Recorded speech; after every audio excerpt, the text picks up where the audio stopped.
اسلام کی بنیادی پہچان کیا ہے؟ حیا ہے۔ جب ہم نے اسلام کے دامن کو چھوڑ دیا ہے، یہ رسم حنا کے نام سے بدتمیزی یہ کس معاشرے سے ہم نے لی ہے؟ ہمارا تو رب یہ بھی گوارا نہیں کرتا کہ ہفتے کے دن کی تعظیم ہو اور اونٹ کا گوشت ایک بندہ ترک کرے یہودیت کی رسم سمجھ کے، اسلام سے ٹکراتا نہیں ہے، پھر بھی جو ہے وہ اسلام اس کو گوارا نہیں کرتا۔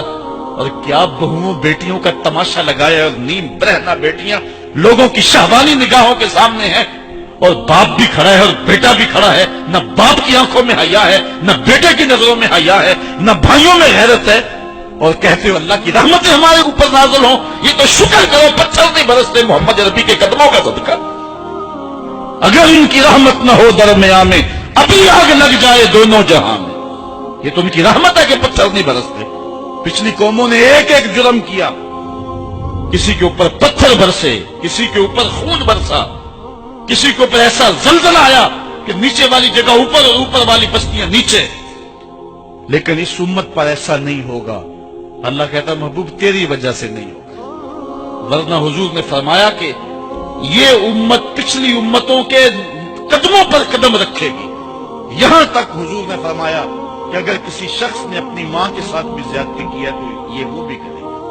اور دیکھ رہے ہیں کیا کچھ نہیں ہوا، قبروں سے مردے اکھاڑ کر کے ان کی بے حرمتی نہیں کی جا رہی۔ کبھی ایسا بھی ہوا تھا؟ کیا کچھ نہیں ہو رہا؟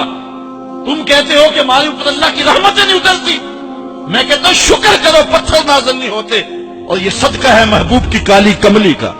اور اللہ نے فرمایا ما کان اللہ لیعذبہم وانت فیہم، محبوب تیری وجہ سے میں عذاب نہیں اتارا ورنہ پیس کے رکھ۔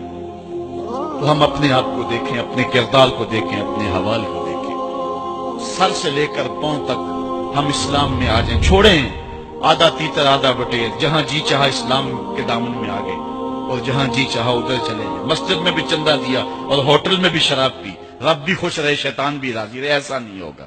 رب کہتے ہیں نہیں کرے، میرے ہو تو پھر میرے ہی ہو۔ کوئی بھی غیرت مند محبوب نہیں جو ہے تسلیم کرتا کہ میرا محب کسی اور کی طرف نظر اٹھا کے بھی دیکھے، تو رب سب سے بڑا غیرت مند ہے، وہ نہیں چاہتا میرا ہو اور کسی اور کی طرف دیکھے۔ تم کون ہے؟ مغربی تہذیب لگتی کیا ہے تمہاری؟ اپنی ملت کا قیاس اقوام مغرب سے نہ کر، خاص ہے ترکیب میں تجھے قوم رسول آج۔ تم غیروں کی نکالیاں کرتے پھرتے ہو، تمہارے سامنے سیدہ عائشہ کی سیرت موجود نہیں ہے؟ تم مغرب کی ٹینوں بننے کی کوشش کرتی ہے میری بیٹی، تیرے سامنے محمد کی بیٹی فاطمہ کا نقشہ نہیں ہے؟ کدھر بھاگ رہی ہے؟ یہ بال کھول کے بازار میں کون جا رہا ہے؟ یہ نیند رہنا کون جا رہا ہے؟ دیکھ محمد عربی تجھے کیا آواز دے رہے ہیں، ان کا لہجہ کیا، اس کو سن اور زندگی کو اس کی مطابقت میں گزار۔ اصل ہمارے دل زنگ آلود ہو گئے، اس دنیا کے اس ماحول نے ہمیں اس طرح کر دیا ہے کہ آج ہمیں سمجھ نہیں آ رہی کہ ہم کدھر جائیں۔ علماء فرماتے ہیں جب دل زنگ آلود ہو جائیں تو پاک لوگوں کی صحبت اختیار کرو، اور کثرت ذکر، حضور نے ارشاد فرمایا لکل شین سقالہ وسقالۃ القلوب ذکر اللہ، ہر شے کا زنگ اتارنے والی کوئی چیز ہے، دلوں کا زنگ لگ جائے تو اللہ کا ذکر کیا کرو، دلوں کا زنگ اتر جائے۔ اور ایک اور حدیث میں حضور نے دلوں کا اور من کا میل اتارنے کے دو نسخے بیان کیے، ایک کثرت کے ساتھ موت کو یاد کرنا، کثرت کے ساتھ موت کا تذکرہ، اور دوسرا کثرت کے ساتھ جو ہے وہ تلاوت کلام۔